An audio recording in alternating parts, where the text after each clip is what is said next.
आणि त्या अर्थसंकल्पाच्या अनुषंगाने ज्या योजना अथवा घोषणा त्याच्यामध्ये समाविष्ट केलेल्या असतात त्याच्यासाठी आर्थिक तरतूद केली जाते. अर्थसंकल्प एका बाजूला म्हटल्यानंतर उद्याचा जो काही घोषणांचा पाऊस पडेल हा गाजर संकल्प असणार आहे. कारण निधी खर्चच होणार नाही. घोषणा आजपर्यंत खूप झाल्या. घोषणांचा पाऊस आणि अंमलबजावणीचा दुष्काळ हे यापूर्वी सुद्धा मी म्हटलेलं आहे. मात्र जर या सरकारला जरा जरी संवेदना असतील तर त्या घोषणा आपण आतापर्यंत गेल्या 2 वर्षात जेवढ्या केल्या त्याची पूर्तता किती झाली एवढं जरी त्यांनी खरेपणाने उद्या नीट सांगितलं तर मी म्हणेन खूप झालं. हे सरकार याला आता काय सरकार म्हणायचं, कारण खोके सरकार तर म्हणतातच, महायुती सरकार म्हणतात, पण एकूणच जर बघितलं तर केंद्र आणि राज्य हे त्यांच्याच भाषेत डबल इंजिन सरकार आपण किंवा ते म्हणत असतील तर ही दोन्ही सरकारं महागळती सरकार आहेत. हे लिकेज सरकार आहे.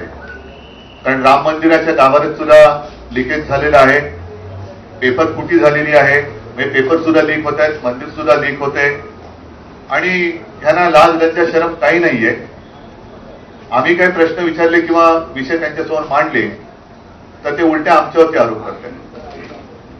ठीक आहे, त्याच्यावरती या संपूर्ण अधिवेशन काळामध्ये आमच्याकडनं काही प्रश्न उपस्थित केले जातीलच. जीवाभावाचे प्रश्न महाराष्ट्राच्या जनतेचे उपस्थित केले जातील. मात्र एकूण आत्ताची जी काही परिस्थिती आहे आपल्याच माध्यमातून आम्हालाही कळते, संपूर्ण राज्याला कळते आणि राज्यातले शेतकरी ही परिस्थिती प्रत्यक्ष भोगतायत. ज्या काही बातम्या येत आहेत ही आता गेल्या आठवड्यात टाइम्स ऑफ इंडियामध्ये आलेली बातमी आहे. त्याच्यात त्यांनी म्हटले की साधारणतः सरासरी जर का आपण बघितलं तर रोज एक शेतकरी फक्त अमरावती जिल्ह्यामध्ये आत्महत्या करतोय. एकूण तुम्हाला सर्वांना आठवत असेल की हे घटनाबाह्य सरकार जेव्हा अस्तित्वात आलं तेव्हा घटनाबाह्य मुख्यमंत्र्यांनी जाहीर केलं होतं की यापुढे राज्यातील एकही शेतकरी आत्महत्या करणार नाही. त्यांच्यापुरतं ठीक आहे, कारण त्यांची पंचतारांकित शेती आहे. असा राज्यात नव्हे देशात दुसरा कोणताही शेतकरी नसेल की तो हेलिकॉप्टरने स्वतःच्या शेतात जातो आणि पंचतारांकित शेती करतो. विशेषतः अमावस्या पौर्णिमेला वेगळं पीक काहीतरी काढतात असं माझ्या कानावर आहे.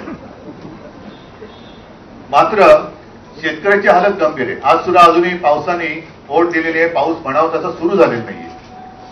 महाराष्ट्रात अनेक तालुक्यांमध्ये अनेक गावात आज सुद्धा टँकरने पाणी पुरवठा करावा लागतो. त्याबद्दल यांना कुठेही संवेदना नाही. एकूण जर का पाहिलं तर काही म्हणजे जवळपास 6,500 आत्महत्या या गेल्या 2-1 वर्षात झालेल्या आहेत. म्हणजे पुन्हा ढोबळमानाने पाहिलं तर साधारणतः रोज 9 शेतकरी आपलं आयुष्य संपवत आहेत. विदर्भातील शेतकरी असो, मराठवाड्यातील शेतकरी असो, यांचा वाली कोणी राहिलेला नाहीये. जर का आपण बघितलं तर यांनी ज्या काही घोषणा केल्या मी मुद्दाम आकडेवारीच घेऊन आलेलो आहे. साधारणतः 10,022 कोटीची नुकसान भरपाई देणं बाकी. याने किती जरी हा म्हटला तरी जमिनीवरची परिस्थिती अशी आहे की हे जाहीर केलेले आकडे नुसते कागदावर आहेत. प्रत्यक्ष शेतकऱ्याच्या हातात किंवा त्याच्या खात्यात अजूनही पैसे येणं बाकी आहे. साधारणतः गेल्या 1 जानेवारी पासून आतापर्यंत 1046 शेतकऱ्यांनी आत्महत्या केलेल्या आहेत. ही एकूण जर का परिस्थिती पाहिली, पीक विम्याचे पैसे नीट मिळत नाहीये. आजच मला माहिती मिळाली, नाही ते दुसरं तुम्ही दिलं ना 1 रुपयात पीक विमा, नाही ते द्या ना खालचं. 1 रुपयात पीक विम्याची घोषणा केली होती पण शेतकऱ्याच्या खात्यात केवळ 70 रुपये काही काही ठिकाणी जमा झालेले आहेत. अशी म्हणजे सगळे चित्रविचित्र ह्या गोष्टी चाललेल्या आहेत.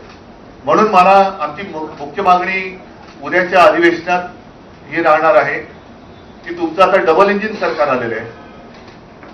त्यांच्या सुदैवाने शेपटावरती निभावलं आणि कसे बस एनडीएचं सरकार हे दुर्दैवाने आपल्या देशात परत आलेलं आहे.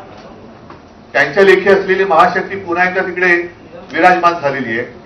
तर या डबल इंजिन सरकारने ज्याप्रमाणे मी मुख्यमंत्री झाल्यावरती नागपूरच्या माझ्या पहिल्याच अधिवेशनात कोणीही न मागता मी 2 लाखापर्यंतची रक्कम पीक कर्जाची ती मी माफ केली होती, मुक्त केलं होतं, तसं आमची आज जाहीर मागणी आहे की एकूण या तुमच्या थापा आता खूप झाल्या,